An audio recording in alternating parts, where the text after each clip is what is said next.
Սիրելի ընկերներ, Անտիֆեյք եթերում Խաշմերուկ փոդքասթի հերթական թողարկումն է, ձեզ հետ են լրագրող պատմաբան Դավիթ Ֆիդանյանը, վերլուծաբան, ռազմական փորձագետ Հայկ Նահապետյանը։ Մենք հետևում ենք Հայաստանի շուրջ եւ Հայաստանի ներսում տեղնուցող իրադարձություններին։ Նախորդ օրերին մենք տեսանք, որ ըստ էության փխրուն հրադադար ձեռք բերվեց Միացյալ Նահանգների Իսրայել տանդեմի եւ Իրանի Իսլամական Հանրապետության միջև, բայց անմիջապես իսրայելական կողմը մասնավորապես խախտեց հրադադարը, հարվածելով իրանական կղզիներից մեկին եւ շարունակելով ռմբակոծությունները Լիբանանի ուղղությամբ։ Հարյուրավոր մարդիկ են արդեն սպանվել Բեյրութի վերջին ռմբակոծություններից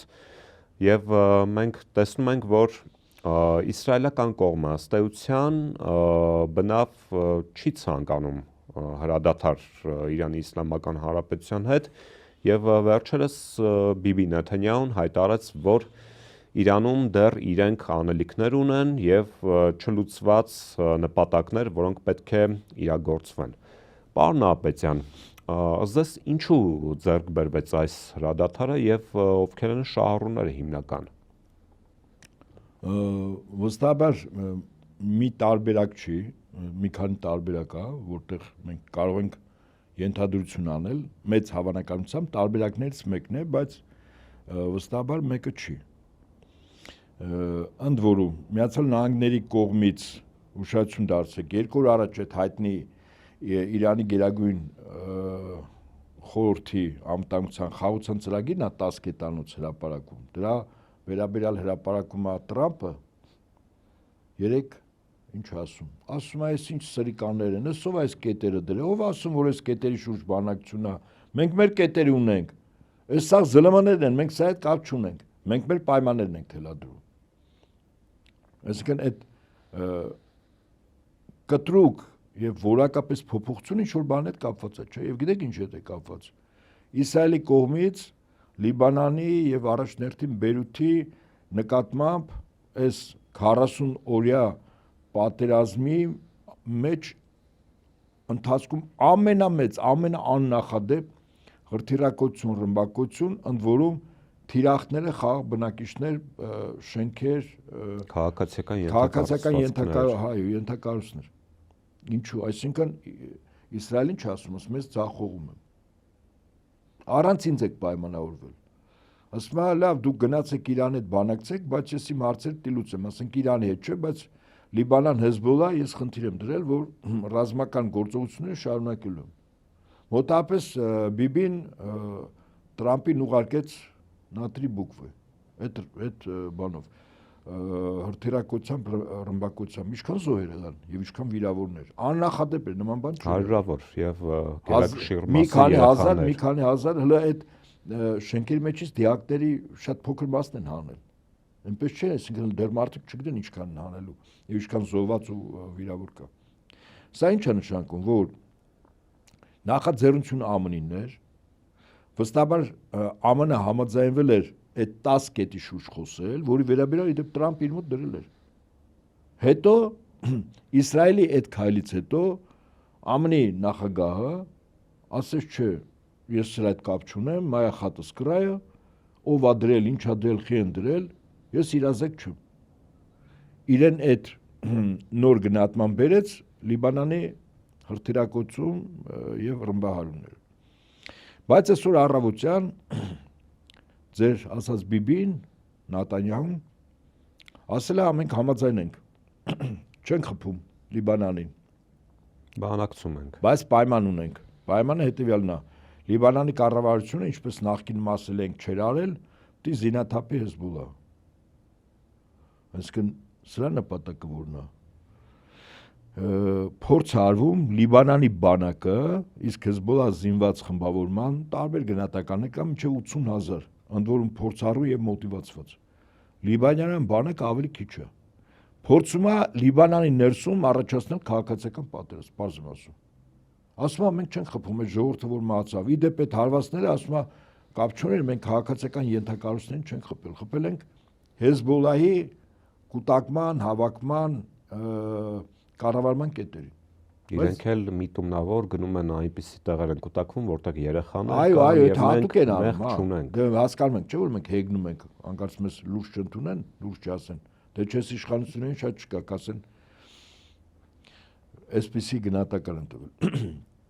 Եվ հետաբար կարծում եմ Իսրայելը հետ քայլ արեց, ասես չեմ խփի, բայց պայմանով, որպեսզի ԱՄՆ-ի նախաձեռնությունը Իրանի հետ բանակցություններ Պակիստանի մայրաքաղաք Իսլամաբադում չձախողվի, բայց ինքը պայման դրեց Լիբանանի առաջ։ Ասելա, որ դուք պիտի զինաթափեք Հեզբոլլահին։ Ակնհայտ է, որ եթե իշխանությունները գնան այդ քայլին, որ ավելացություններ չունի եւ այլն, դա ակնհայտ է, որ զինված բախումներ ալնելու։ Այսինքն այն ինչ որ Հեզբոլլահի զինյալը պիտի զոհվեր կամ վիրավորվեր Իսրայելի կողմից արձակած գնդակից, փամփուշտից, արկից, հրթիռից, հիմա պիտի զոհվի, վիրավորվի կամ հանձնվի լիբանանյան բանակի զինծառայողի կողմից։ Եվ այսօր առավոտյան Լիբանանի տարբեր քաղաքներում ժողովուրդ փողոցերի չլի դեմ։ Ի զորակցություն ոչ թե Լիբանանի բանակի եւ կառավարության, այլ Հեզբոլլահի։ Եվ ինչ էր ասում կառավարության հրաժարական։ Այդպես։ Ուրեմն սա ընդունում ենք այն իրողություններ, մենք փաստում ենք, արձանագրում ենք, հիմա գանք Պակիստան։ Ինչա ուզում ԱՄՆ։ Իդեպ եւ ռուսական փորձագիտական շրջանակները եւ ամերիկյան գնահատում են, որ բարձում է, որ Իրանը ունի ավելի հզոր զենք, քան միջուկայինն է։ Այդ զենքի անունը Հորմուզի նեղուց է կոչվում։ Այսինքն համաշխարհային տնտեսությունը հիմա կոլապսի մեջ է։ Դուք հասկանում եք, այդ նավթի գինը մինչև 120, 125, հետո 200, հետո 250։ Այդ պետությունները, ինչպես ասում են, աշխարհում չկա պետություն, որը համաշխարհային տնտեսության մի մասնաբաժինը, մի էլեմենտը չունի։ Այդ ինչ որ տեղի ունենում Հորմուզ նեղուցում, դա համաշխարհային տնտեսության վրա է։ Հիմա չասենք, որ երկրի ինչքան է դժում, բայց բոլորը դժելու են։ Չկա այդպիսի բան, որ չդժեն։ Էլ չեմ ասում Միացյալ Նահանգները։ Մտածում են, թե Եվրոպային ծնկի կբերեն, Եվրոպան այդպես քխելոքանա եւ այլն, բայց հիմա Միացյալ Նահանգներում էլ է խնդիրը լուրջ։ Եվ ըստ այդմ Միացյալ Նահանգները ոչ թե խնդիր ունեն պատերազմը կանգնեցնել այս 10 կետերով, այլ Իրանի հետ բանակցեն այնպես, թե ինչի շուրջ կհամաձայնվի, ինչի շուրջ ԱՄՆ կզիջի, չեմ կարող ասել, կարող եմ ենթադրել, բայց բուն նպատակը այդ նեղուցը բացելն է։ Բաց եմ ասում, որտեվ դրանով ԱՄՆ պարբերաբար ասում էր, որ պիտի բացել, արդեն բացել եմ, հետա եվրոպացիները կօգնեն, ՆԱՏՕ-ն կօգնի եւ այդպես փաստը մնում է փաստ, որ այդ նեղուցը վերահսկում են Իրանի եւ զինված ուժերը եւ կորպուսը իդեպ ասում եւ պետական համապատասխան հաստատությունները օրինակ 3 ամենակիչ քանակի տանկեր անցել 5 տանկեր sense բան չէր եղել նույնիսկ այն ռմբակոծությունների հրթիռակոծությունների ժամանակ ավելի շատ էր այսինքն ոչ թե 5 անցել այլ Իրանը 5-ի է թույլ տվել ավելի թույլ չի տվել 5-ը նավթ կարծեմ մի հատ էլ գազ լիսկավորած է թերու գազը Հիմա այստեղից հետևություն, ես կարծում եմ ԱՄՆ-ի խնդիրը մի վիճակի բերել, որ պատերազմ միևնույն չի կանգնելու, բայց գոնե նեղուցը որ բացվի, նեղուցով եւ Միացյալ Նահանգները եւ այլ երկրներ, եվրոպական երկրներ, ԱՄՆ դաշնակից երկրներ, սա ԱՄՆ-ի վարկանիշին է, չէ՞ ուղղակի հարվածում, որովհետեւ Տրամփը պարբերաբար գլուխ էր գովում, որ բացել է զինված ուժ չկա, հոբ չկա եւ այլն, բայց փակ է մնում, չէ՞։ Ես կարծում եմ, որ այս է իրավիճակը, իսկ մնացածը թե որ գնանք բանակցենք եւ այլն, խնդիրը է, Իրանի ձեռքից փորձում են խլել Իրանի ավելի հզոր զենքը, քան լծակը։ Միջուկային զենքն, այո, ամենամեծ լծակը։ Պարոն Նահապետյան, տեսեք, հրադադարի հաստատումից հետո Միացյալ Նահանգները նշում էր Դոնալդ Թրամփի գլխավորությամբ նշում էր, որ սա անվերապահ հաղթանակ էր, արձրունական ոճով էլի։ Եվ տեսեք, եկեք փորձենք գնահատել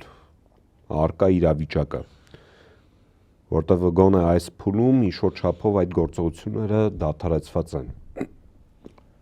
Պատերազմի 40 օրերի ընթացքում ըստ էության մենք տեսանք, որ Միացյալ Նահանգները եւ Իսրայելը չկարողացան որևէ խնդիր լուծել, որը որ դրել էին իրենց առջև։ Այո, ճիշտ է։ Իրանը չմասնատվեց, Իշխանափոխություն չեղավ։ չեղավ, քաղաքացիական պատերազմ չեղավ, ընդհակառակը Ժողովուրդը միավորվեց իշխանությունների շուրջ։ Ժողովուրդը նաև այդ վերջին ժամերին գնում էր այն էլեկտրակայանների ենթակառուցվածքների մոտ, կենթանի պատ էին։ Այո, կենթանի պատ։ Տրամպին ասում են դե խփել։ Դե հրաման դու թող խփել։ Եվ փաստացի ունենք այն իրավիճակը, որ այդ տանդեմը որևէ ռազմավարական խնդիր չի լուծել եւ հետեւաբար հարց է առաջանում։ Բանակցություններն էլ բնականաբար ինչ որ այս երկու շաբաթվա ընթացքում կավարտվեն կամ ինչ որ հանգուցալուծման կհանգեն, արդյոք դրանից հետո ռազմական գործողությունները նոր թափով չեն վերսկսվի, որովհետև բոլորի համար հիմա կարևորագույն հարցը դա է, որովհետև Իրանը բնականաբար չի համաձայնելու Հորմուզի նեղուցը բացել Միացյալ Նահանգների պայմաններով, Միացյալ Նահանգներն էլ հնարավոր է եւ մասնապես Իսրայելը չեն ընդունի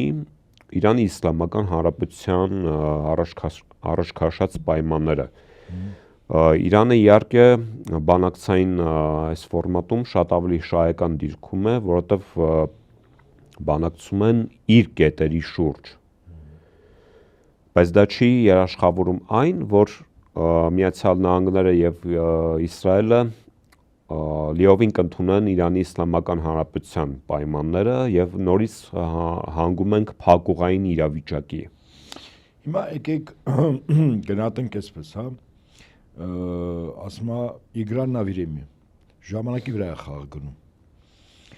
Ուրեմն պատկերացրեք ԱՄՆ-ին եւ Իսրայելին ինչ ռազմական առումով ինչ գործիք է մնացել, որպեսզի իրավիճակը որակապես փոխեն։ Տեսականորեն երկու գործիք առաջին ցամաքային օպերացիա, որը եւ տեսականորեն եւ գործնականորեն անհնար է։ Պատական չէ, այս վերջերս 3 առաջնորդներ Փեզեշկյանը Իրան նախագահ ասաց, որ ինքը եւս մի անում է կամավորներին, քանի ինչքան էին հավաքվել կամավորներ 1 միլիոնից ավել։ Չէ, 7 միլիոններ։ Այդ 2 միլիոնը երբ որ զորակոչ լինի, 720,000 բանակն է։ 48 ժամում 2 միլիոն պրոֆեսիոնալ զինվորականներ զենք են կոչվում։ Այդ մոտ 3 միլիոն։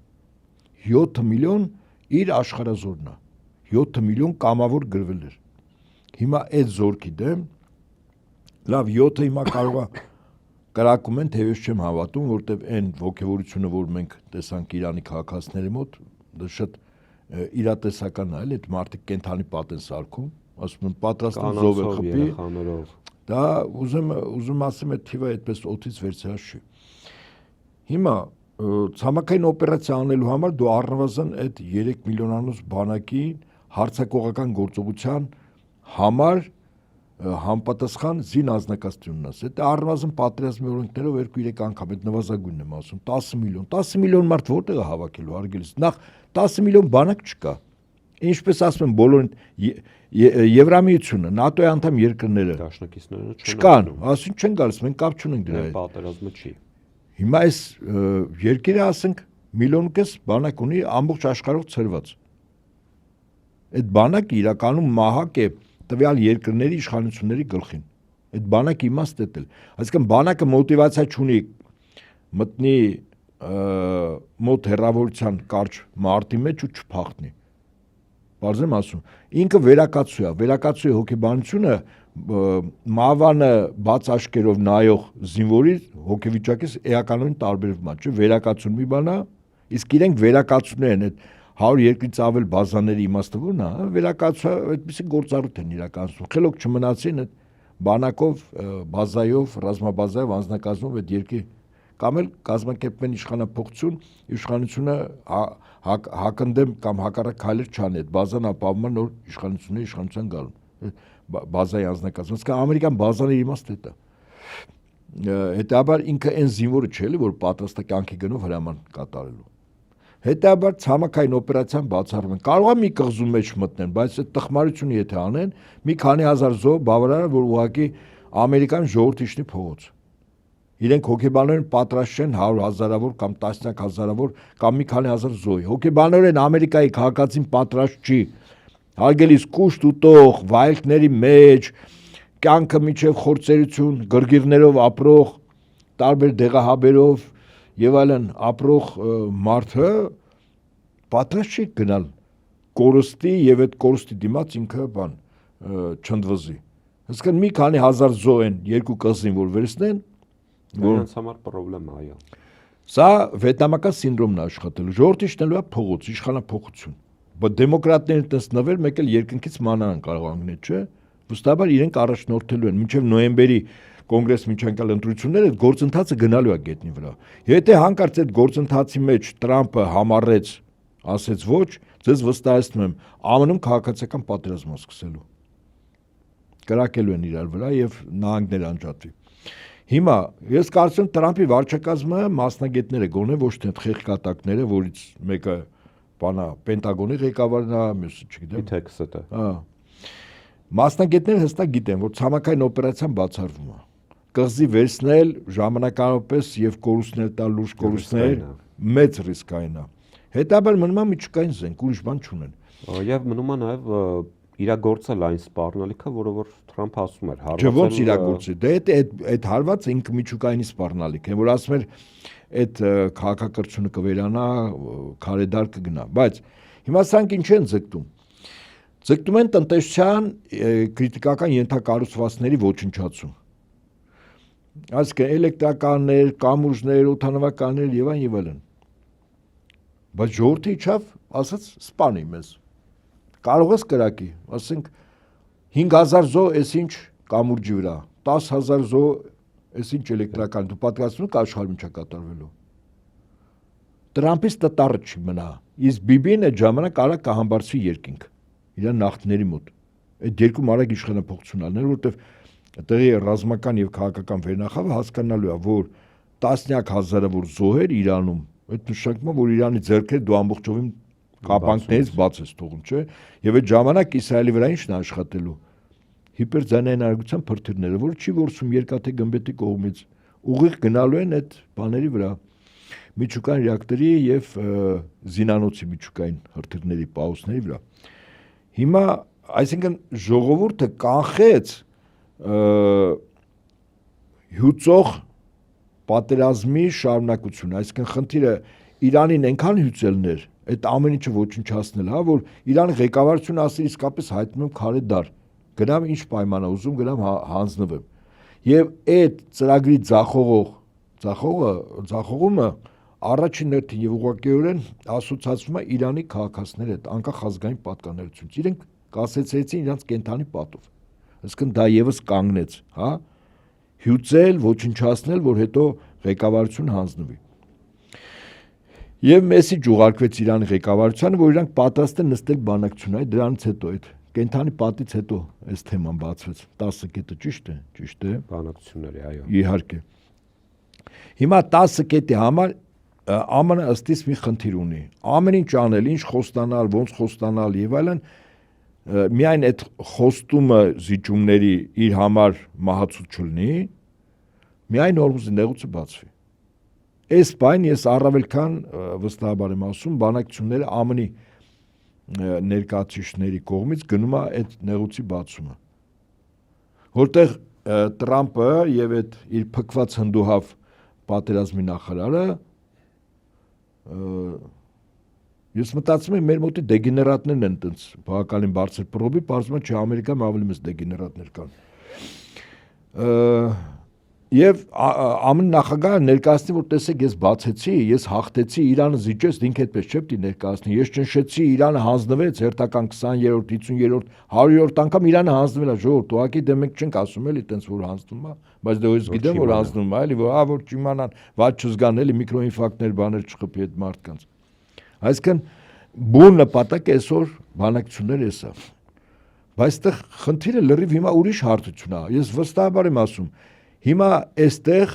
այլևս ԱՄՆ-ի խնդիրը չի կամ պատերազմը կանգնեցնելու խնդիր չէ։ Խնդիրը գիտեք որն է։ Խնդիրը երկու համաշխարհային պատերազմի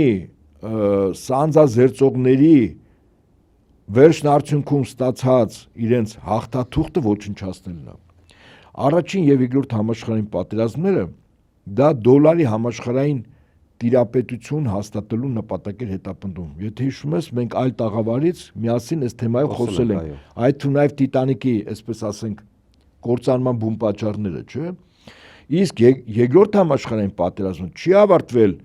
իր սանձազերծողների կամ շահառուների կողմից 1945-ին, ավարտվել 1944-ին հայտնի Բրենդենվուդյան համաձայնագրով, որտեղ նավթի եւ ոչ միայն, բայց առաջներթի նավթի առևտուրը արվում է դոլարով։ Հիմա ինչա ստացվում։ Ստացվում է հետեւյալը։ Իրանը ասում է, ես նեղուցը բացում եմ, բայց 2 միլիոն դոլար գումար դիտաս։ Բայց ինչով։ Բայց ինչով։ Յուանով։ Սա գիտեք ինչ է նշանակում։ Նախ, այն որ Չինաստանը վաղուց էր պատրաստում բանը արտարժույթ, որը ոսկով ապահովված լինելու, սա ուղղակի դոլարի մահախոսականն էր, որտեվ դոլարի մեջ օդ է, դու որ գնաս մտնես բանկ, քեզ ոսկի չեն տա։ Այդ մի ժամանակ էր Նիքսոնի ժամանակները մինչև երբ գրված էր ապահովված է ոսկով։ Դոլարը տալիս էր ըստ նոմինալի, քեզ տալիս էին ոսկի։ Հիմա ոչնչով ապահովված չի։ Չինական յուանը ապահովված է լինելու ոսկով։ Այդպիսի երկու քայլ արվեց երկու նախագահ, երկուսն էլ սպանվեցին։ Մեկը Քենեդին արծաթով ապահովված դոլար էր տպել, որը փորձում էր շրջանառության մեջ մտցնել մի քանի տասնյակ միլիոն եւ իր կյանքով հատուցեց։ Մյուսը ուրեմն դինարը, ոսկե դինարը, որը Կադաֆին էր պատրաստում մտցնել սկզբից արաբական աշխարհ, նավթարդյուն անող երկրներ, հետո ամբողջ աշխարհի։ Միանգամից իր մականացուն հակնքեց։ Հիմա եկել է մի վիճակ, որտեղ Չինաստանը նույն նավթի առևտուրը ինքը ասում է յուանով։ Հո պատական չի, որ Իրանը ասում է յուանով պետք է առեք։ Ինչու է յուանով ուզում որ։ Այսինքն յուանի ստատուսը կարգավիճակը կտրուկ բարձրացնում է։ Որին դուրս մղի դոլարին։ Այսինքն հիմա իրականում այս ռազմական բախումը եկել է տնտեսական ամենաբարձր հարթություն, որտեղ դոլարը որպես իրականում առաջին հերթին նավթի, այդպես էր նախկինում, 1944-ի բուն նպատակը այդ ժամանակ էր։ Հիմա դա դուրս է մղվում եւ չինական յուանն է դառնում դոմինանտ աշխարհում, Չինաստանի տնտեսությունն է դառնում աշխարհում եւ եթե դա հաստատվում է, օրինակ նույն Դավիթը յուան ունենալով մտնում է բանկ, մեր մոտ բանկ, տալիս է յուան, վերցնում է ոսկի։ Այդքան բան։ Այսինքն դու պատկերացրեք հիմա վարունգ ինչքան թարս բուսնեց ամերիկացիներից, դե մենակ այս պատերազմի եւ նավթի գների աճը չի։ Ընդհանրապես դոլարն է ցնդելու, որտեղ դոլարին փոխարինում է նավթի առևտուրը յուանով, ոսկով ապահովված յուանով։ Սա է իրականությունը։ Եկեք նաեւ քննարկենք այս պատերազմի արդյունքում, գոնե այս փուլի արդյունքում հավանական աշխարհակահաղական զարգացումները, որովհետեւ դուք բավական հետաքրքիր տեսակետ հնչեցրիք, որը որ արկա էր մամուլում դեռ պատերազմի ընթացքում այս փուլի, որ Իրանի Իսլամական Հանրապետությունը պատրաստվում է յուանը օգտագործել Հորմուզի նեղուցը վերահսկելու ասպեկտում։ Շատ լավ։ Այս փուլում ինչպիսի աշխարհակահաղական զարգացումներ կարող են հետևել բանակցությունների ընթացքում եւ բանակցությունների ավարտից հետո, որովհետեւ մենք տեսնում ենք, որ Միացյալ Նահանգներ-Իսրայել տանդեմը հստակորեն արդեն զիջում է իր դիրքերը։ Իրենք ոչ միայն ռազմարշավի ընթացքում ըստ էության միայնակ էին, այլև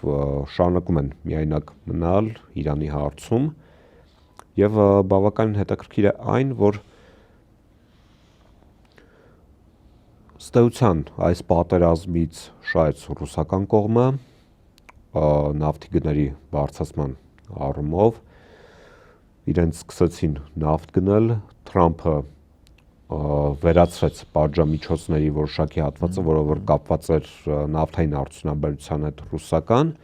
եւ շահեց նաեւ հենց Չինաստանը։ Այսինքն բազմաբևեռ աշխարհի կողմնակիցները կամ բազմաբևեռ աշխարհի ճարտարապետները կարողացան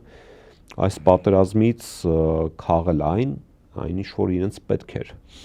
Ես հիմա երկրորդում եմ քո ասացին եւ ասում եմ, որ եթե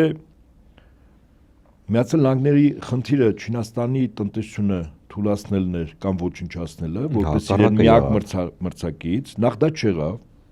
հակառակ եղավ, որտեղ արդեն յուանն է, ինչպես ասում, մարտի դաշտ գալիս, որպեսզի դոլարին հեռացնի, ակնհայտ է, չէ՞, ձեռնոց է նետում դոլարին։ Իսկ դա գիտեք ինչ է նշանակում, որ Միացյալ Նահանգների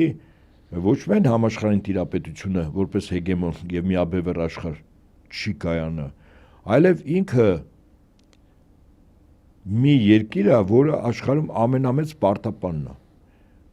Մոտ 35-37 տրիլիոն դոլար մասնավոր բանկերի էմիսիա իրավունք ունեցող կազմակերպությանը, որի անունը Ֆեդերալ ռեզերվային համակարգ, դրան պարտք կա։ Չէ՞ մենք այդ արձանագրենք, չէ՞, որ այդ իրողությունն է։ Այսինքն դեռ հարց է այդ ժամանակ Միացյալ Նահանգների թվացial հզորությունը, որտեղ իր տնտեսությունը իրական տնտեսություն չէր։ Դա դոլարի տնտեսություն էր, դոլարը օդ է։ Թղթի կտոր օդ, բան չկա։ Իրական տնտեսությունը Չինաստանն է, որը արտադրանք, ապրանք է։ Իրական տնտեսությունը Ռուսաստանն է, որը հումք է։ Ռեալ։ Եվ ըստ այդմ ԱՄՆ ամեն ինչ անում է, որ իր դոլարային փուչիկ տնտեսությունը վերաճի ինչի ռեալ տնտեսության, արտադրող տնտեսության։ Դե համար այդ Եվրոպային ծնկի բերելու իմաստը որն էր, որ Եվրոպայից արտադրող կազմակերպությունները առաջնորդին Գերմանիայից ուր գնան Միացյալ Նահանգներ, ճիշտ է։ Բայց հիմա եւս այսպես ասենք մի հատ թարս բուսնած վարունգ է ամերիկացիներին հանդիպելու։ Այս մեկի մասին ասեցի, չէ՞, յուանի։ Երկրորդ գիտեք որն է։ Չինաստանը դառնում է 4-րդ բևեռը։ Այսինքն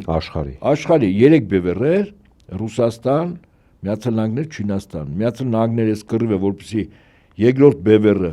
Չինաստանը դուրս գար, այդ ժամանակ Ռուսաստանը դառնում էր իրան ենթակա, որտեղ Ռուսաստանի տնտեսությունը ենթակա կարող էր լինել, որտեղ իր տնտեսությունը չափելի չի ԱՄՆ տնտեսության հետ։ Համաձայն եք։ Նշանակ։ Որտեղ արտադրություն չի, նոր են, ինչպես ասում են արտադրության տնտեսություն դարձնում, հիմնականում հանքահունքային է, չէ՞։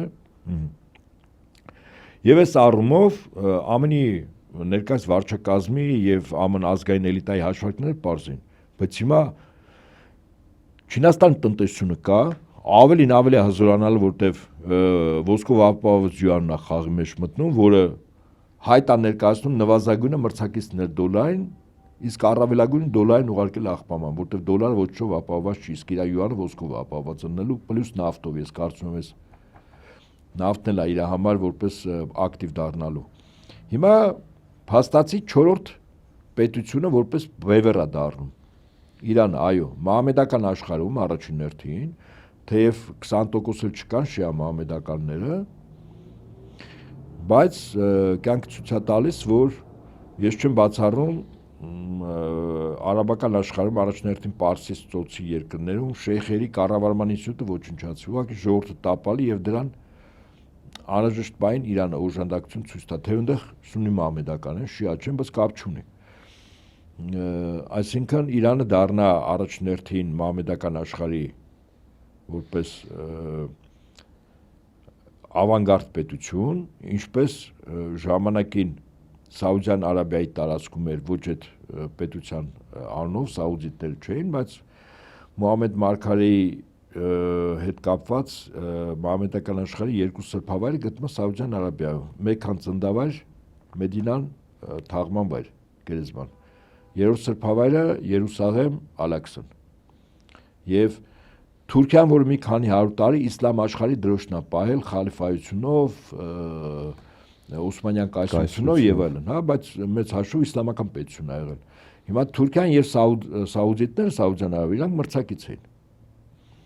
Եվ մեկ էլ հիմա Իրանն է կա։ Իրանն է հիմա առաջին դերակատարում ստանձնելու իսլամ աշխարհում։ Պատկերացնում եք, այդ մեկ երկրորդ տարածաշրջանի վրա նավթի ռեսուրսներով, գազի ռեսուրսներով եւ Ամերիկային ու Իսրայելին ծնկի բերելուց հետո չեք կարծում, որ հավակնությունները շատ բնական կլինեն, որ աշխարհի 4-րդ բևեռը դառնա Իրանը։ Եվ ավելին, այո, Իրանի հզորացումը կկանխի Հարավային Կովկասում աշխարհաքաղաքական որոշ զարգացումներ։ Ոչ միայն մեր մոտ։ Հարգելիս, նախ արաբական աշխարհը մեկ ծոցի երկրներով, Այնտեղ ես առավել քան համոզված ասեմ, ինչ որ ժամանակ հետո այնտեղ իշխանապողությունների այսպես շքերթ է լինելու է, մեկը մեկին ձեռք տված լինելու են։ Սա մեկ, թե երբ չգիտեմ, ժողովուրդը հասունացած է իդեպ։ Այդ երկրներում, երբ որ Իրանը հարվածում էր ամերիկյան բազաները, ժողովուրդը պաշտպանվելու Իրանի հարվածները։ Երկրորդ, ընդհանրապես Եվրասիական տարածքում Հարավային Կովկաս, Միջին Ասիա։ Բայց Իրանի համար գլխացավանք Թուրքիա, Ադրբեջան կա, իսկապես կա։ Պակիստանը իրան փայլուն դրսևորեց, ես կարծում եմ Պակիստանը ըստ իս առավել քան համոզված ասեմ, շուտով հայտ է ներկայացնելու միանալու Ռուսաստան, Չինաստան, Իրան դաշինքին։ Հիշեք խոսքերս։ Եվ պատական չի, որ Իրանը համաձայնվել է Պակիստանում բանակցությունները լինեն։ Ամեն դեպքում արյունը ջուր չի դառնում։ Ինչու որտեղ նույն Իրանում փուշտուններն են, իրենց արժե համակարգով, փուշտուն վալիով, եւ նույն Իրանում բավականաչափ փուշտուններ են ապրում։ Նույն փուշտուն վալի արժե համակարգով։ Եվ ըստ այդմ առավելս որ Պակիստանը դեմ է Հնդկաստանին, իսկ Հնդկաստանի խաղերը մենք տեսնում ենք, չէ՞։ Երկու լարի վրա։ Հա, եւ իսկ այս առումով Պակիստանը շատ ավելի բան է, հստակ է, հա, եւ պատական չի Իրանի ընտրությունը, որ Իսլամաբադում տեղի ունենալ բանակցություններ, սա պատական չի։ Եվ ըստ այդմ ես կարծում եմ, որ երկու կարևոր իրողություն ուրեմն նավթով ապահովված, չապահովված, բայց նավթի առևտրով մեծ հաշվով դոլարի գոյություն ապահովող ձեռնոցանետում ոսկով դեռևս չի ասում, բայց առավել քան համոզված ասեմ, որտեղ Իրանը Չինաստանը վերջին շրջանում այդ ոսկու հսկայական պաշարների կուտակման իմաստը որն էր։ Դա հոհաշ չի, որ 1.5 միլիարդ ժողովուրդ սոված լինի կերակրես։ Հասկանալի է, չէ՞ որ իր արժույթն է, չէ՞ դրանը ոսկով ապահովում, որ արժեք ունենա։ Երկրորդը Իրանի որպես բան մահամեդական աշխարհի առաջնորդ հայտ կարող է ներկայացնել եւ որպես չորրորդ բևեռ։ Եվ այս իրողությունների ֆոնի վրա Ամերիկայի Միացյալ Նահանգների պետությունը որտեղ որ կա, իր դիրքերը ակնհայտ թուլանում է։ Ինքը իհարկե այդպես դյուրին կերպով դուրս չի գա, բայց այդ կախված է նաեւ այդ տարածաշրջանի խաղացողներից եւ այդ տարածաշրջանի երկրների ժողովուրդներից։ Օրինակ, եթե մի երկրում հակաամերիկյան տրամադրությունները շատ բարձր է, հայերեն ասած վիշի կրշի, ամերիկացիներին դուրս են դնելու, լարելու են ուղղակի, հաստատ։ Եվ ըստ այդմ այդպիսի ճակատագիր նաև Հարավային Կովկասին է սպասում։ Այդ Տրամպի ուղի բան, դա արդեն որպես աղբանոց էլի։ Դա ըստ էության մեր օրերի հերոսը բան Չակերտը, Չակերտներում հերոսը, դրա մասին, Տրիպերի մասին Հենց դա է ցանկանում նշել, որ արդեն բավական տևական ժամանակ է որևէ խոսք չկա դրա մասին ազգակործան պատվասի ու իր թիմակիցների կողմից եւ հետաքրքիր է, որ Նիկոլ Փաշինյանը բավական հետաքրքիր հայտարարություն արեց, նշելով, որ հունիսի երկրորդ կեսին իրենք պլանավորել են Պուտինի հետ հանդիպում, կարծես փորձում է հանրությանը ուղերձ ցղել, որ ուղերձ չի, ասում եմ, որ ռուսների հետ խնդիր չկա եւ ես եմ ընտրվելու։ Առաջին ասում եմ, ես եմ ընտրվելու, եթե ես չընտրվեմ Պուտինի հետ ոնց եմ հանդիպում, ես ով եմ, որ Պուտինին ինձ ընդունի։ Ինձ պիտի նորընտիր որպես երկրի ապագա վարչապետ եւ այլն։ Ինքը դա ասում։ Ինչով է վստահ։ Փուչիկ, սուտ։ Ինչով է վստահ։ Ինչպես ասում են, այդ մարդու կրակին ցախ դնել կլինի, ամեն սուտ է։ Ինքը իր էությամբ է սուտ կեղծիկ, իր ասածներն է սուտ, խոսքը չպահող, հավերժ կռուտիտների մեջ, հավերժ մարդկանց մանիպուլացնելու մեջ, վախկոտ, որտեղ ստախոս ինքը վախկոտ է, չի կարող մարդը իր ներքին էությամբ ստով արտանա ստով պարկի քնի, ինքը վախկոտ չլինի, որտեղ վախենալու բան ունի։ Վախը գիտեք ինչի նշանա։ Մեղքի զգացողության եւ ներսը կռիվ է գնում, էլի, ոնց որ ներսի խիղճը ասենք, ներքին ձայ ասում է սրիկա էս էլի արա։ Ինքը դեռ գիտի ինչա բերել մեր գլխին։ Ես դա եմ ասում, իր ներսը եւ դա վախեր է իհարկե։ Ինքը մտածում է ինքը, այս հարուները որ պատտվում են, ոստիկաններ, անվտանգության աշխատող, այդ ինչի մասն է խոսում։ Վախի մասին, այո։ Հիմա պատերազմով երկու, որտեղ ԱՄՆ-ի կողմից, Իսրայելի կողմից թիրախային կարող են հարվածել Իրանի ղեկավարներին, ժողովրդի մեջ իջնում են, որտեղ այդ կենթանի պատ են սարքել, մեջները հանգիստ պտտում են, խոսում են, զրուցում են։ Որտեղ մարդիկ ճշմարիտ են իրենց գործի մեջ, ու գիտեն, որ այդ ժողովուրդն որ կանգնած զինվորներ են դրանք, առանց համազգեստի, կանայք, երեխաներ, տարեցն իրենց ներքին էությամբ զինվոր են։ Իդեպ սրա նման չի վախերի մեջ։ Այստեղ ես վերհիշեցի մեր վերջին հաղորդումներում արկա դիտարկումներից մեկը, որ սա արևմուտք, արևելք քաղաքակրթական բախում էր, որտեղ արևմուտքը դա նյութն էր, ճիշտ է, եւ արևելքը դա հոգեվոր արժեհամակարգ ասվածն է, եւ փաստացի ըստ էության հերթական անգամ մենք ականատես եղանք դրան, որովհետեւ սովորական մարդիկ իրենց կանանցով, երեխաներով ցույց տվեցին, որ պատրաստ են անձնազոհության հանուն հայրենիք Աստվածի եւ հանուն պետականության։ Այսինքն երկրային կյանքը շատ ավելի ստորադաս է, քան այլ բաներ։ Վերերկրյա կյանքը, այո։ Նաև արժանապատվություն, հայրենիքի պաշտպանություն, աստուն ծառայություն, դրանք շատ ավելի բարձր բաներ են, քան քո ֆիզիկական գոյությունը։ Բոլորս մահկանացու ենք, չէ՞։ Վերջին հաշվով։ Բայց դու ասենք ժամանակին հին աշխարհում ոչ միայն Հունաստանում այսպիսի մոտեցում կար եւ իլիական ու օդիսականը երբ գրվել էր, ասենք եւ հրաշալի ֆիլմ կա Տրոյայի գրավում եւ այլն, այստեղ շատ կարեւոր է թե մարդը ոնց է հիշվելու։ Այսինքն մարդկանց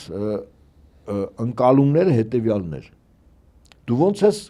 քո սերունդների մեջ հիշվելու, այսինքն ինչ արարքով, ինչ անուն ես թողելու, կապ չունի դու Արժեք ես թողնելու։ Քո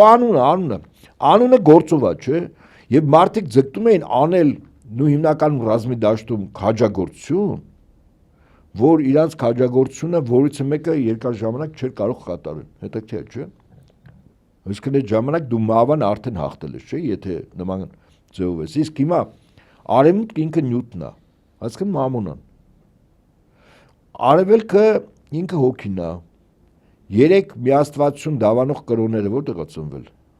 Արևելքում, բուդդիզմը, սինտոիզմը, կոնֆուցիականությունը որտեղ է ծնվել։ Արևելքում։ Դե հիմա ինձ ցույց տվեք, որ արևմուտքում ինչ որ բան է ծնվել, բացի մարդու իրավունքներից, որը իրականում բլեֆ էր երկրների գլխին մահակ, որ այդ պատրվակով իբր մարդու իրավունքների խախտման պատրվակով այդ երկրներում վերջին այլանդակությունները չանեն, ասեն դե մարդու իրավունք է խախտվել, մտնում եմ, գրավում եմ, սպանում եմ, կախաղան եմ հանում եւ թալանում եմ ու լավ եմ անում։ Այսինքն նյութի իշխանությունն է, չէ՞։ Ես չեմ ասում, որ հոգին առանց մարմնի է։ Բայց հոգուտունը մարմինն է։ Եվ այդ երկուսը իրար հետ լրացնելով են, մեկը մեկի դեմ պատերազմ չի անում։ Արևելքը ինք այդ երկուսը լրացնում է։ Չի ասում իմաստը մարմնի սպասարկումն է, գրգիռը 24 ժամվա ռեժիմով։ չի էլ ասում նաև հակառակը։ Այո, հակառակն չի ասում, մեկը մեկին լրացնող է։ Եվ այդ առումով արևելք արևմուտքից տարբերվում է, այս կարծում եմ, որ ժամանակն է, որ արևմտյան այդ քաղաքակրթությունը, որի այս մայրամուտը մենք հիմա ապրում ենք, տեսնում ենք,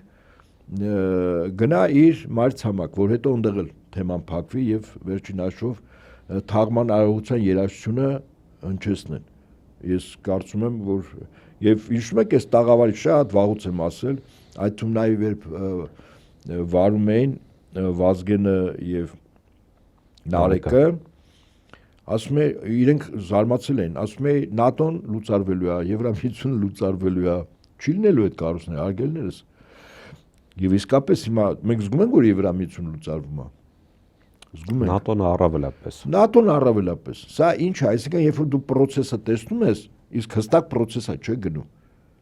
Ես ոչ թե դետալներն եմ տեսնում գնահատում, ես process-ն եմ տեսնում։ Հիմա դա ասենք ժամանակի առումով չեմ ուզում գուշակություն անել։ Բայց ակնհայտ է, որ այդ process-ի վերջնարդյունքը սա է, իսկ այդ process-ի կառավարիչը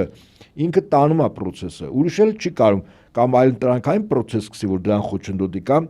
այդ process-ը ինքը խլի, կառավարչի ձեռքից ինքը տանի ուրիշ նպատակի համար, չկա այդպիսի բան։ Հետեւաբար բազմաբևեռ աշխարհը ինքը process-ը, որը կայանալու այդ բանի մեջ է, ընթացքի մեջ է, ցավով, երկունքով, կորուստներով, այս բազմաբևեռ աշխարհ, այսինքն նոր աշխարհակարգ է կայանում, բարձր մասը։ Արյունով։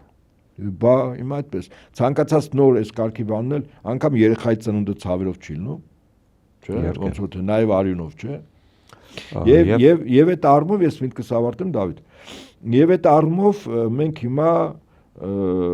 ապրում ենք մի շրջան, որտեղ այդ երկունքի ժամանակ պետություններ եւ ժողովուրդներ կան, որոնք հզորանում են, եթե process-ը իրենք ճիշտ են տեսնում, հա, ընթացքի մեջ են, ոչ թե process-ի դեմ են, հա, ինչպես ասում են, քամու հակառակ ուղղությամբ։ Քեզ թուքը քո վրա չէ գալու։ Նրանք ովքեր էս ճիշտ տեսնում են եւ այդ երկրներում իշխանությունները իսկապես խնդիր ունեն սպասարկելու այդ տարածքի ապրող ժողովրդի կամ ժողովուրդների շահերը։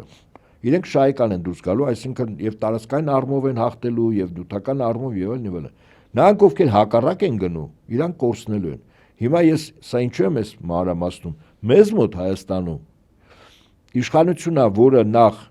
խնդիր չի դրել սպասարկելու Հայաստանի քաղաքացիների եւ այս տարածքում ապրող ժողովուրդների շահերը մեկ, ինքը սպասարկում է թուրք-ադրբեջանական շահերը, որը հակոտնյա է մեր շահերի մեկ, եւ երկրորդ այն քաղաքականությունը, որ ինքը վարում է թուրք-ադրբեջանականի, դա հակոտնյա է ընդհանուր աշխարհակաղակական այն գործընթացների process-ների, որով նոր աշխարհն է ձևավորում։ Այսինքն դու կռիվ ես տալիս։ Եվրամիությունը լուծարվում է, դու ասում ես Եվրամիությունից ասողն էլ բերեմ, Եվրամիությունը ինձ փող տա, Եվրամիությունն ասող։ ԱՄՆ շուտով ինչ որ ժամանակ հետո գնալու է իր արեմեցյան կիսագունդ։ Դու ԱՄՆ-ին ասում ես արի նայողը դու ես։ Երբ որ նորից եմ ասում, աշխարհի գոնե այս պայն 3 բևեռներից մեկը մեր հարևանն է եւ մեր դաշնակիցը Ռուսաստանը։ Հիմա երկրորդ բևեռն է, չէ՞ կայանում։ Մեր մյուս հարևանը Իրանը, մեր տեղը որտեղ է։ Հասկանում եք, այսինքն այնքան բնական ձևով այդ երկու երկրները, այդ նույն առանցքը անվտանգային համակարգեր, շուկաներ, ընդերք, էներգակիրներ, շատ բնական ձևով դու մեղմ ասած մեր բախտը բերել է, որ այդ երկու հարևան ունես, որով այդ երկու հարևանի միջոցով դու կարող ես զարգանալ, ունենալ, շատանալ եւ այլն։ Հիմա մենք գնում ենք օվկիանոսից ենքով տղա ենք բերում, բայց բակի տղեն ականջները չի ձգի. Եթե իրան լավ չպայս, մի ականջն էլ կարող է կտրի դնի գլպանը, ասի, եթե լավ չպայս, երկրորդն էլ եմ կտրում։ Իդեպ այս սխալները, որոնք որ արվում են հիմա, եւ ձեր խոսքը, որ աշխարհակաղակական այսպիսի զարգացումների ընթացքում պետությունները կամ ժողովուրդները կամ կորցնում են կամ շահում են։ Այո, վստահաբար այո։ Ինձ հիշեցրեց 1915 թվականը, երբ Այն ժամանակ էր նույն process-ը։ Նույն գործընթացներ տեղի ունենում եւ այն ժամանակ մենք չունեինք անկախ պետականություն եւ ցավոք սրտի չունեինք հնարավորություն ճիշտ կողմնորոշվելու եւ ըստ էության եղավ այն, ինչ որ լինում է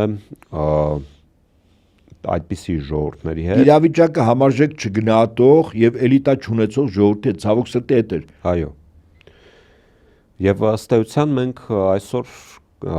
նույն իրավիճակում ենք գրեթե, որովհետև մենք նորից կանգնած ենք մեծերի ոտքի տակ ընկնելու վտանգի առջև,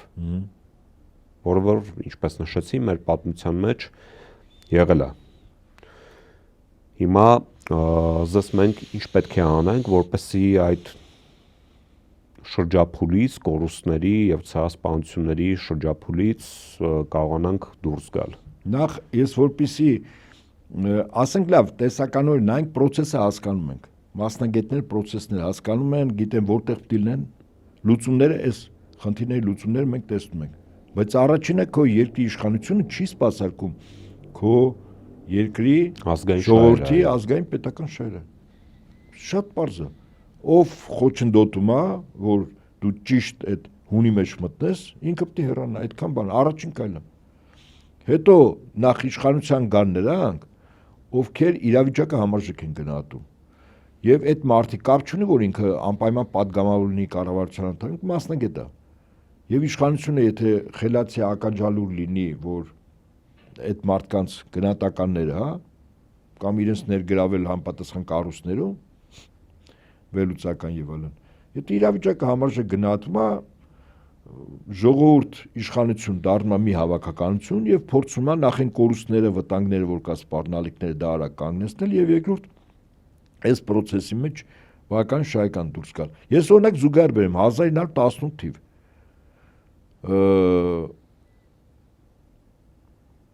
խորհրդայնացումը 20 թիվ 18-ին անկախություն, հետո խորհրդայնացումը 20 թիվ 2 տարի։ Առաջին որ պետությունը արեց Ադրբեջանը, հետո Վրաստանը։ Ուրեմն հիմա մի զուգահեռ բերեմ։ Ցարական Ռուսաստանը ՆԱՏՕ-ի Անտանտայի անդամ էր եւ դաշնակիցներ Ֆրանսիայի եւ Բրիտանիայի, ճիշտ է։ Բոլշևիկյան Ռուսաստանը թշնամին էր իրենց։ Այո։ Ուրեմն այնտեղ արդեն 20 թիվ տենց կայացել է բոլշևիկյան Ռուսաստանը խնդիր չունի իր տարածքներում Դենիկինին հաղթել։ Լարում է այնտեղ չեխական կորպուսն է Սիբիրում բան, Կոլչակին հաղթեց, Հայաստանը Անտանտի անդամ է։ Ես դուրջ եմ ասում։ Հայաստանը Անտանտում մի քանի անդամ է մնացել, մենք Անտանտի անդամ ենք։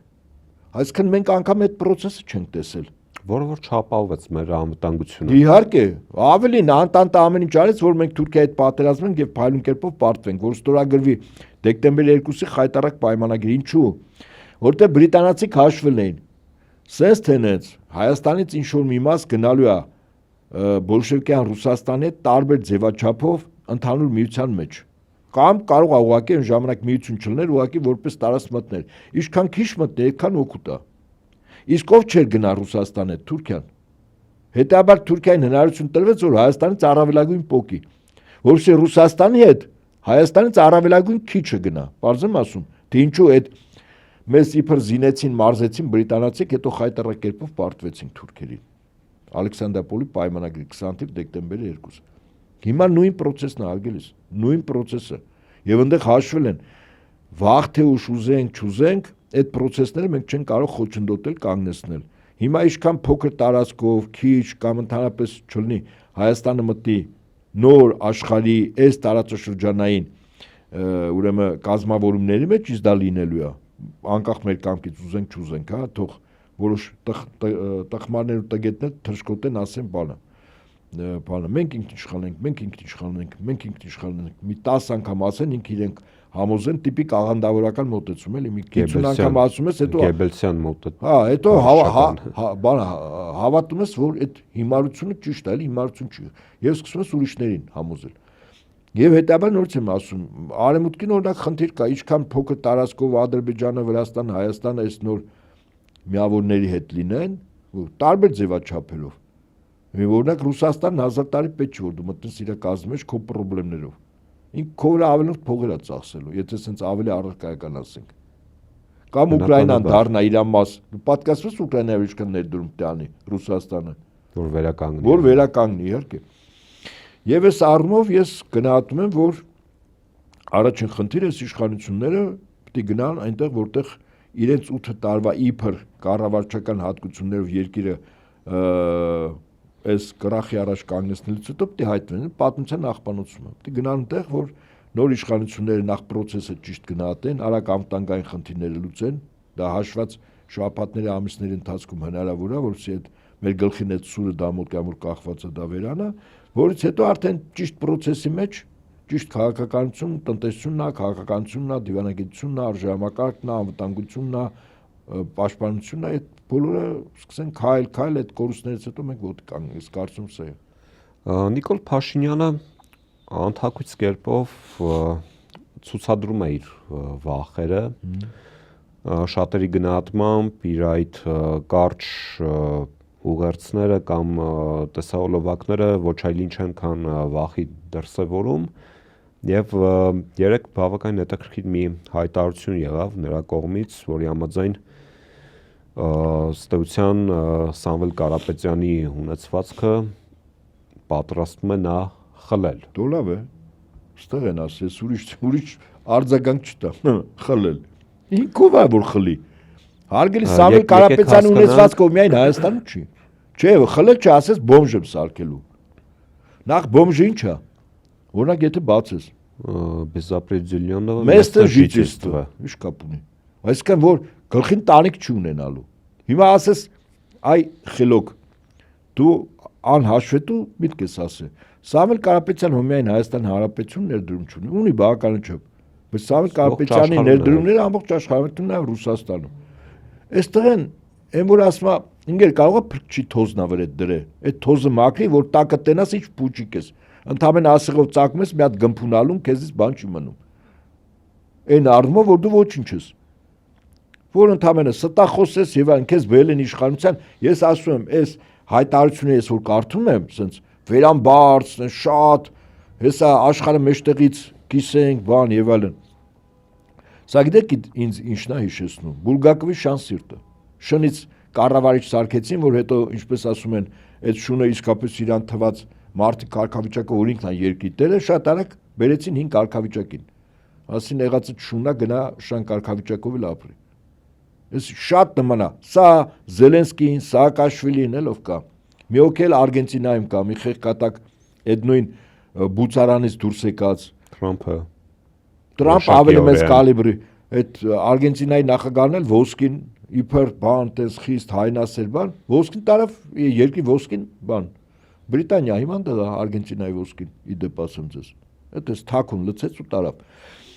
Երևի ինչ որ տոկոս տվել են, ասել են կբերես մեր մոտ, հետո որ ուզենաս հետ տանք, իհարկե մենք ոսկի չենք տա, ոսկու իմիտացիա կտանք։ Բրիտանացիք, ամերիկացիք այդ իմիտացիա մի անգամ Չինաստան ուղարկեցին, մարդիկ այնտեղ հայտնաբերել են, էլի, կշռով, որ կեղծիկ արտաքին մասը ոսկի են դրել, նա ինչ որ է։ Հիմա սա ինչ եմ ասում, որ իրականությունն է, որ սրա ասածնել լուրջ պետք չի նայել։ Սա գիտեք ոնց աշխարհը հենց է ներկայացնում, որ աշխարհում բոլոր process-ները տեղի ունենում Հայաստանի շուրջ, իսկ Հայաստանում process-ները տեղի ունենում իր անձի շուրջ։ Հետաբար երկիր մոլորակը պատտվում է իր անձի շուրջ, ինքն էլ երկիր մոլորակի պորտալարն է։ Բա ոնց ապեր։ Այտենց ոչ ավել ու ոչ պակաս։ Բայց ցավոք սրտի ինքը կարողանում է օրակարգ ձևավորել։ Ինքը չի ձևավորում, ինչ օրակարգ է։ Այն ինչ որ ինքը ասում է, օրակարգ։ Քարոշչական դաշտում գոնե։ Չէ, դա էլ ինքը չի ձևավորում։ Ես 18 թվին ովքեր որ իր հիմա տալիս են ինքը գործիք է։ Եվ հետեւաբար անդիմության կողմը ինչու է զես կաղում այդ ուղությամբ։ Այդ անդիմությանը պետք է հարցնես առաջնորդներից իրաց տեղը ինչու է կաղում։ Ամեն մեկս մեր տեղը մեր գործը անենք։ Լավագույն կերպով։ Չգիտեմ, չեն գիտակցում, կիսատ են գիտակցում, թյուր են գիտակցում, կոմպրոմատկա վրաները խելոք են դրսում ներսում, չէ՞ էլի։ Հազար բան կարող ալնես, չեմ ուզում ենթադրություններ անել, արմեն այնքան ինչքան կարող են։ Դե վերջին հաշվով այդ ընդդիմություն դու որ ասում ես, դա էլիտայի մասին է, չէ՞, վերջին հաշվով, մտավոր էլիտայի։ Հիմա ուրեմն կանք այնքան ինչքան կանք։ Ավել պակաս չկանք։ Պուտին Փաշինյան հանդիպումից հետո անմիջապես ռուսական կողմը կեցվածք դրսևորեց եւ փոխվարչապետ Օվերչուկը հայտարարություններով հանդես եկավ նաեւ անվտանգության խորհրդի քարտուղար Մեդվեդևը եւ մենք շարունակաբար այսօրին տեղեկություններ ենք ստանում, որ այս կամ այն ապրանքատեսակը ռուսական կողմը կամ հետ է ուղարկում կամ նույնիսկ այնտեղ արգելվում է ներմուծել եւ ալկոհոլային խմիչքների խմբականակ վերջերս արգելվեց ներմուծել, ծաղիկներ արգելվեց։ Հիմա ասես ինչպիսի իրավիճակ է հայ-ռուսական հարաբերություններում եւ մենք տեսանք նաեւ Ալեն Սիմոնյանի հայտարարությունը օրինակ ռուսական կողմի արձագանքներից հետո, որ եթե ռուսական կողմը թանկացնի գազի գինը, մենք միանգամից ատամից, հապկից դուրս կգանք եւ աշխարհակական այդ ռևերսը ավելի ամբողջական տեսք կստանա։ Հետո ինձ ինքը այդ գիտելիքները պորնոֆիլմերում դուբլ անելուց է սովորել, այդքան գիտելիք հավաքել, տես գնահատականներ տալու համար։ Համապատասխան կրթություն չունի այս մարդը, փորձառություն չունի, տես գնահատական էր որ տալիս այտակյավ։ Կամ էլ գովազդային պաուզաների ժամանակ էր կարդում երևի այդ ֆիլմերում նկարվելուց նախքին պորնոաստղը։ Այդ ոնց է տալիս, այդ ոնց է ինքը տենց գնահատում, այտենց անվտանգության երաշխավորը Ադրբեջանն է։ Այդ ինքը չէ հասկացի ինչ ասի, կամ հասկացել է, չգիտեմ, հուշել են, որ դու ասա, որ Հայաստանը Ադրբեջանինն է, այլևս Ադրբեջանն է որոշում, մենք ստե ապրելու ենք, չենք ապրելու, շնչելու ենք, չենք շնչելու։ Եթե ես մեկի անվտանգության երաշխավորն եմ, ուրեմն ես եմ այդ մարդու կյանքը, նստելը, ապրելը, աշխատելը, գոյությունը ես եմ չէ որոշում։ Տենց է թե տենց չի։ Բայց եթե Ադրբեջանն է իմ անվտանգության երաշխավորը, ուրեմն ինքն է չէ որոշելու, ես ոնց եմ ելնելու։ Ասում եմ մենք էլ Այդ տավտալոգիա է։ Ինքը Հայաստան չի կարող Ադրբեջանի անվտանգության երաշխավորը լինի։ Օրինակ եթե Ադրբեջանի նախագահը մի ժամանակ փորձում էր սխալվել Իրանի այդ դեպքերը, որ նոր էր սկսել, եթե հարված ստանար գլխին օրինակ Ադրբեջանը Իրանից, հետաքրքիր Ալիևը Ալեն Սիմոնյանից էր աչոտ ուզելու, ասելու էր, արա բա դու ասում ես, բան Հայաստանի երաշխավոր արա, երկրից կեսը Իրանը գրավեց, այ կոզլիկ, օրինակ, չէ, երկրորդ տավտալոգիա ենք ում ենք դնում, բայց առաջին մասը ինչ է նշանակում, եթե ես ինչ-որ մեկի, օրինակ ծնողները երեխաների անվտանգության երաշխավորն են, չէ, վստահաբար, ուրեմն այդ երեխեքը ենթարկվում են, լսում են, կատարում են ծնողների ասածը, չէ, համաձայն ես։ Դե հիմա եթե սա ասում է, որ Ադրբեջանն է մեր անվտանգության երաշխավորը, ուրեմն Հայաստան տարածքը իր բնակությամբ Ադրբեջանի սեփականությունն է, ուղղակի հələ չեն հայտարարել, սեփականության իրավունքի վկայական ամբողջ Հայաստանի եւ ստեղ ապրող հայության, հələ որ չի տրվել, այլ որ պատրաստում են այսպես կոչված խաղաղության պայմանագիր կամ համաձայնագիր, այդ այն սեփականության վկայական են տալ, որ Հայաստանը Ադրբեջանի սեփականությունն է, այս ալնալու։ Մենք էլ սրան դեմ ենք, այսինքն մեր կռվը իրականում հենց սրա դեմ է։ Եվ թերևս այսքանով ամփոփենք, սիրելի ընկերներ, Anti-Fake եթերում Խաշմերուկ ոդկասթի հերթական թողարկումներ։ Շարունակեք մնալ Anti-Fake եթերում, հետևել իրադարձություններին եւ ձեզ հետ կհանդիպենք հաջորդ կիրակի, մնացեք բարյավ։